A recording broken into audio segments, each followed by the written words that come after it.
Hi friends, இன்றைக்கி kitchen cleaning பற்றி தான் பார்க்க போகிறோம். ரொம்ப லேட்டாக எழுந்ததுனால என்னோடய கிச்சன் பாருங்கள் எப்படி இருக்குன்னுட்டு இதை நம்ம எப்படி சீக்கிரமாக க்ளீன் பண்ணலாம் அதுக்கான டிப்ஸை தான் நான் இந்த வீடியோவில் ஷேர் பண்ணியிருக்கேன். டைம் இல்லைனாவே நம்ம எடுத்த பொருளை எடுத்த இடத்துல நான் வைக்கிறதில்ல. சீக்கிரமாக செய்யணுமே அப்படின்னு சொல்லிட்டு எடுத்ததை அப்படியே வச்சுட்டு ஃபஸ்ட்டு அந்த வேலையில் கான்சென்ட்ரேட் பண்ணுவேன். சமையல் வேலை முடிச்சுட்டு அவங்க எல்லாருமே அனுப்பிச்சிட்ட பிறகு தான் நான் எல்லாத்தையும் எடுத்து க்ளீன் பண்ண ஸ்டார்ட் பண்ண போகிறேன். நான் கிச்சன் க்ளீன் பண்ணும்போது கிளாத் யூஸ் பண்ணவே இல்லை. அதனால கிளாத் துவைக்கிற டைம் சேவ் பண்ணியிருக்கிறேன். அது எப்படின்னு சொல்லிட்டு இந்த வீடியோவில் பார்க்கலாம். அதுக்கு நீங்கள் ஸ்கிப் பண்ணாமல் இந்த வீடியோவை ஃபுல்லாக பார்க்கணும். ஃபஸ்ட்டு ஸ்டெப் என்ன பண்ணுறேன்னா, சமையலுக்கு யூஸ் பண்ண மசாலா டப்பா எல்லாமே அந்தந்த பிளேஸில் ப்ளேஸ் பண்ணிடலாம்.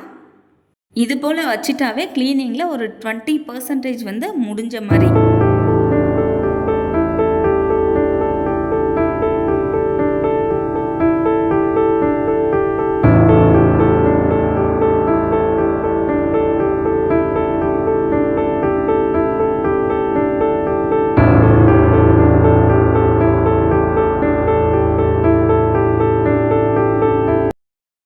செகண்ட் ஸ்டெப் என்ன பார்த்தோம்னா, அழுக்கான பாத்திரத்தை எல்லாமே நம்ம எடுத்துகிட்டு சிங்கில் போட்டுடலாம். அதுக்கப்புறம் வெங்காயம், தக்காளி அதெல்லாம் கட் பண்ணி போட்டு வச்சுருக்கிற அழுக்கை எல்லாத்தையுமே எடுத்து ஒரு கவரில் போட்டுடலாம்.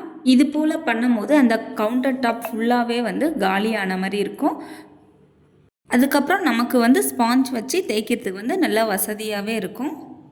மோஸ்ட்லி நான் கேஸ் பக்கத்தில் எந்த ஒரு பொருளையும் வைக்கிறதுக்கு விருப்பப்பட மாட்டேன்.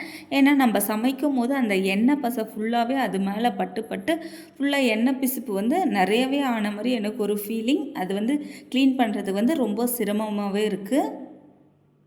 அதனால் நான் கொஞ்சம் தள்ளி வச்சுப்பேன்.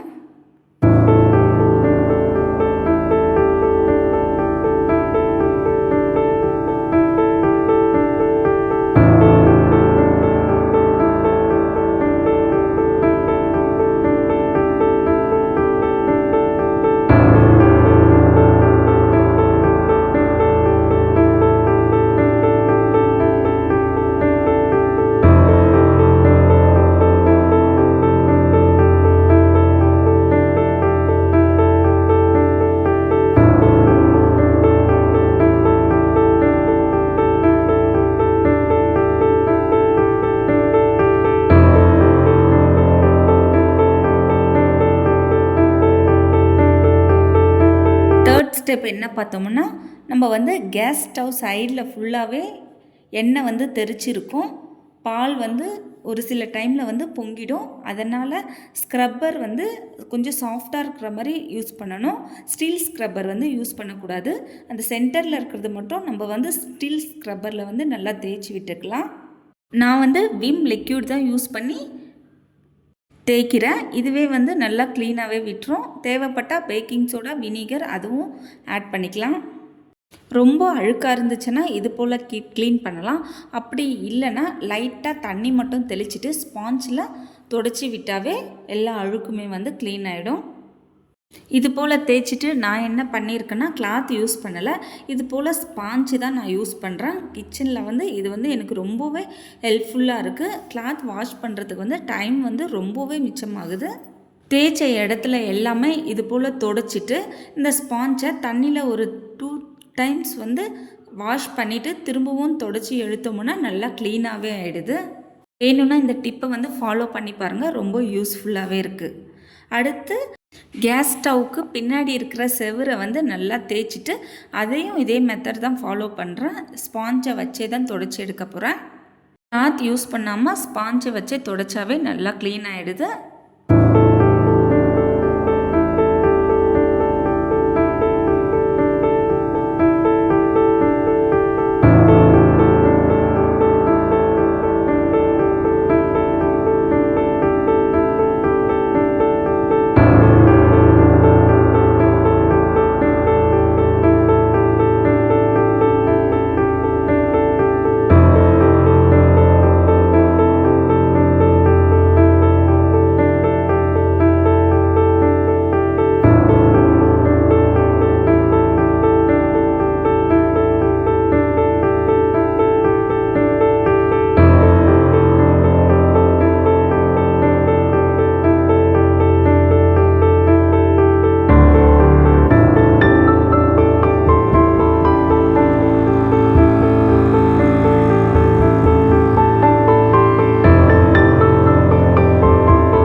அடுத்த ஸ்டெப் என்ன பார்த்தோம்னா, நம்ம வந்து பாத்திரம் கவுத்து வைக்கிறதுக்கு ஒரு அன்னக்கூடை வச்சுருப்போம். அந்த அன்னக்கூடையை வந்து ஃபஸ்ட்டு நம்ம வாஷ் பண்ணி எடுத்துப்போம்.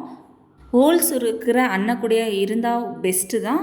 ஆனால் என்னுடைய கிச்சனில் ஹோல்ஸ் இருக்கிற அன்னக்கூடையை வச்சோம்னா என்ன ஆகும்னா, அந்த தண்ணி ஃபுல்லாகவே கீழே வந்துடும். கேஸ் ஸ்டவ் தாண்டி அங்கே வந்து மூலையில் சேர்ந்துடும். அதனால் வந்து நான் வந்து இது போல் அன்னக்கூடையை வந்து யூஸ் பண்ணுறேன். ஃபஸ்ட்டு அது போல் அன்னக்கூடை தான் யூஸ் பண்ணிகிட்டு இருந்தேன். ஆனால் திரும்படியும் அந்த தண்ணியை வந்து தொடச்சி எடுக்கணும். அதனால் இது வந்து பெஸ்ட்டாகவே இருக்குது. இதில் வந்து பாத்திரத்தை கவுத்து போட்டோம்னா அதுக்கப்புறம் அடியில் எல்லா தண்ணியுமே சேர்ந்து போகுது. அதுக்கப்புறம் பாத்திரம் வந்து நம்ம எடுத்து வச்சுட்டு அந்த தண்ணியை ஊற்றிட்டு இந்த அன்னக்கூடையை வந்து வாஷ் பண்ணி வைக்கிறதுக்கு வந்து ஈஸியாகவே இருக்குது.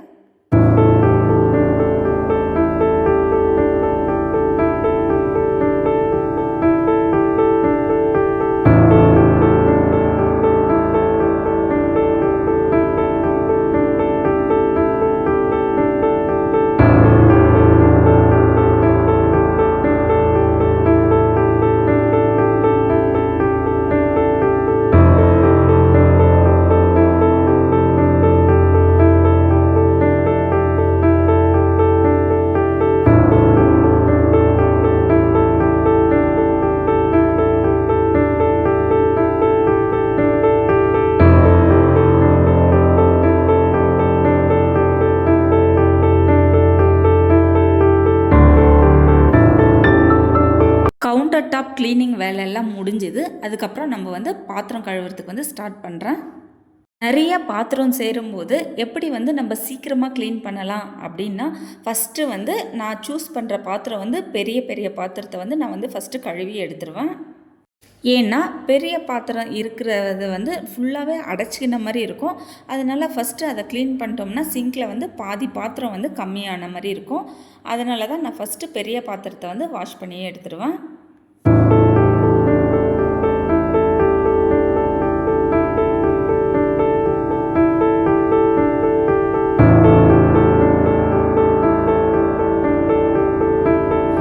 அதுக்கப்புறம் நெக்ஸ்ட்டு நான் சூஸ் பண்ணுறது என்னென்னா பிளேட்டை வந்து வாஷ் பண்ணி எடுத்து வச்சுருவேன். பிளேட்டை வந்து வாஷ் பண்ணிவிட்டு அன்னக்குள்ளே கவுத்துட்டு தண்ணியெல்லாம் இதான பிறகு நம்ம வந்து பிளேட் ஃபுல்லாகவே வாஷ் பண்ணுறதுக்கும் தண்ணியெல்லாம் ட்ரை ஆகிறதுக்குமே கரெக்டாக இருக்கும். அதனால் உடனே பிளேட்ஸ் எல்லாமே வந்து அந்தந்த பிளேஸில் வந்து ப்ளேஸ் பண்ணிவிடுவேன். இதனால் என்ன டைம் சேவிங்கன்னா, லாஸ்ட்டில் வந்து எல்லா பாத்திரமும் ஒன்றாவே எடுத்து ப்ளேஸ் பண்ணுறது வந்து ரொம்ப கஷ்டமான விஷயம். நிறைய இருக்கிறதுனால நம்ம வந்து சோம்பேறித்தனம் பட்டுட்டு அதுக்கப்புறம் எடுத்து வச்சுக்கலாம் அப்படின்னு சொல்லிட்டு நம்ம வந்து பாத்திரத்தை வந்து அப்படியே வச்சுருவேன். அப்புறம் நான் என்ன பண்ணுவேன்னா, வாஷ் பண்ணும்போது ஒரு பாத்திரத்தையும் தேய்ச்சிட்டு ஒரு 4 பாத்திரம் சேர்ந்த உடனே வந்து வாஷ் பண்ணி வச்சுருவேன். ஏன்னா ரொம்ப நேரம் வந்து அப்படியே விட்டுட்டோம்னா அந்த சோப்போட இது வந்து அப்படியே தட்டில் வந்து அப்படியே பதிஞ்சிடுது. அதுக்கப்புறம் நம்ம வந்து நல்லா தேய்ச்சி கழுவ வேண்டியதாக இருக்கும். அப்படி சரியாக கழுவாமல் போயிட்டோம்னா அங்கங்கே வெள்ளை வெள்ளையாக அப்படியே இருக்கிற மாதிரி இருக்கும். அதனால் இந்த மெத்தடை வந்து நான் ஃபாலோ பண்ணுறேன்.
பிளேட்டு கழுவியாச்சு, பெரிய பெரிய பாத்திரமும் கழுவியாச்சு. அதுக்கப்புறம் இருக்கிறது இந்த கிளாஸுங்க, குட்டி குட்டி கிண்ணங்க, அதுதான். இப்படி பண்ணும்போது பாதிக்கு மேலவே நம்மளோட சிங்க் வந்து காலி ஆயிடுச்சு. லாஸ்ட்டாக தான் கிளாஸுங்க, குட்டி குட்டி கிண்ணங்க எல்லாத்தையுமே வந்து வாஷ் பண்ணிடுவேன். இது போல் பண்ணும்போது அந்த அன்னக்கூடலே வந்து நமக்கு வந்து ஸ்பேஸ் வந்து நிறையவே இருக்கிற மாதிரி இருக்கும். தட்டு, கிளாஸு, சொம்பு எல்லாமே ஒன்றா போட்டோம்னா ஒரு 2, 3 போட்டாவே ஃபுல்லாகவே ஆன மாதிரி இருக்கும்.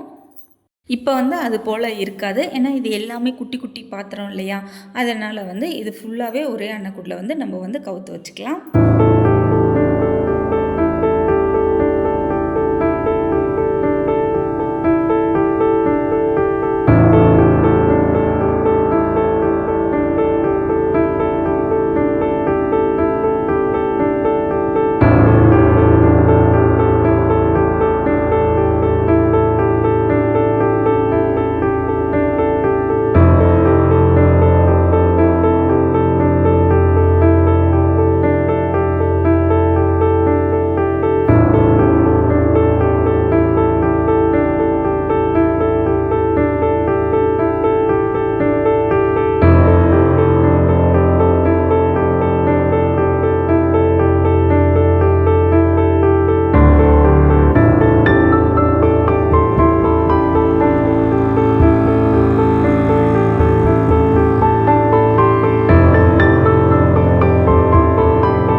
பாத்திரம் ஃபுல்லாக கழுவி முடிச்சதுமே நம்ம வந்து சிங்கை வந்து க்ளீன் பண்ணிவிடுவேன். உடனே சிங்கை க்ளீன் பண்ணுறதுக்கு வந்து நான் வந்து ஆர்ஓ வாட்டர் வேஸ்ட்டாக வருது இல்லையா, அந்த வெளியே வர தண்ணியை வந்து வேஸ்ட் பண்ண மாட்டேன். அதை வச்சு வந்து க்ளீன் பண்ணிவிடுவேன். எப்பயுமே அந்த டப்பா வந்து அங்கே இருக்கும்.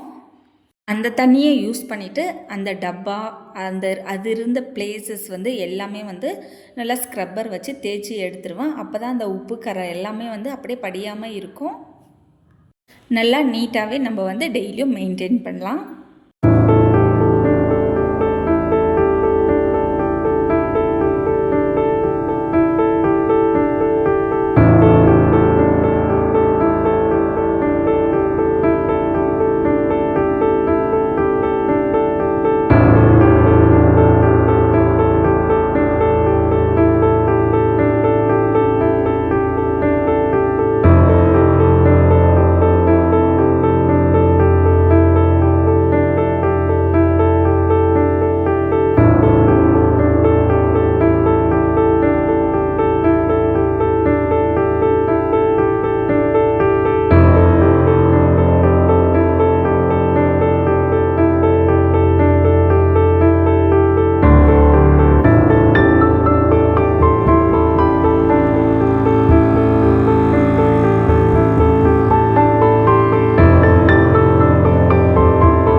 அடுத்த ஸ்டெப் என்ன பார்த்தோம்னா, நம்ம யூஸ் பண்ண ஸ்க்ரப்பர், நம்ம யூஸ் பண்ண சோப்பு டப்பா அது எல்லாமே வந்து வாஷ் பண்ணி வச்சிடணும்.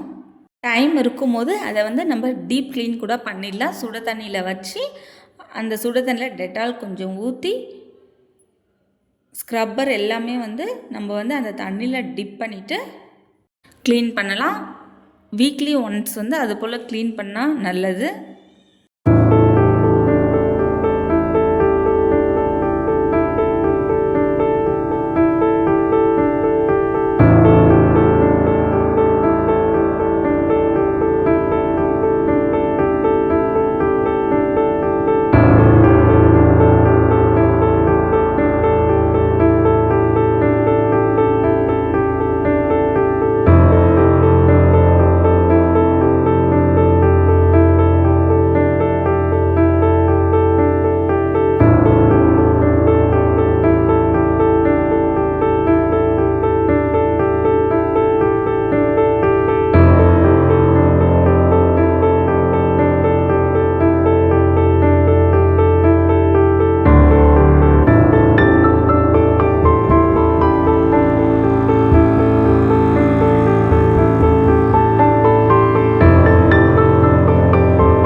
நான் வந்து இப்போ வரைக்கும் கிளாத் வந்து எதுவுமே யூஸ் பண்ணல. இந்த 2 ஸ்பாஞ்ச் மட்டுமே தான் யூஸ் பண்ணியிருக்கேன். ஸ்பாஞ்ச் யூஸ் பண்ணுறதுனால நமக்கு வந்து துணி துவைக்கிற வேலை வந்து ரொம்பவே மிச்சமாகுது. க்ளீன் பண்ணி எடுத்ததுமே அந்த ஸ்பாஞ்சை வந்து நல்லா வாஷ் பண்ணிவிட்டு என்னோடய கிச்சன் ஜன்னல் ஓரத்தில் லைட்டாக வெயில் வரும், அங்கே வந்து நான் வந்து வச்சிடுவேன். கொஞ்சம் வெயிலில் காஞ்சிச்சுன்னா அதுக்கப்புறம் மறுபடியும் அந்த ஸ்பாஞ்ச் வந்து யூஸ் பண்ணுறதுக்கு வந்து நல்லாயிருக்கும். அவ்வளோதான். இப்போ 1/2 hour கூட ஆகலை, அதுக்குள்ளே வந்து அவ்வளோ அழுக்காக இருந்த கிச்சனை வந்து நம்ம வந்து க்ளீன் பண்ணியாச்சு. ஃபினிஷிங் வந்து பார்ப்போம். இது போல் அடுத்தடுத்த வீடியோவில் பார்க்கலாம். அதுக்கு சிங்கப்பெண்ணே சேனலை வந்து சப்ஸ்கிரைப் பண்ணிவிட்டு பக்கத்தில் இருக்கிற பெல் ஐக்கானை ப்ரெஸ் பண்ணிக்கோங்க. அப்போ தான் நான் போடுற வீடியோஸ் எல்லாம் உங்களுக்கு வந்து நோட்டிஃபிகேஷனாக வரும்.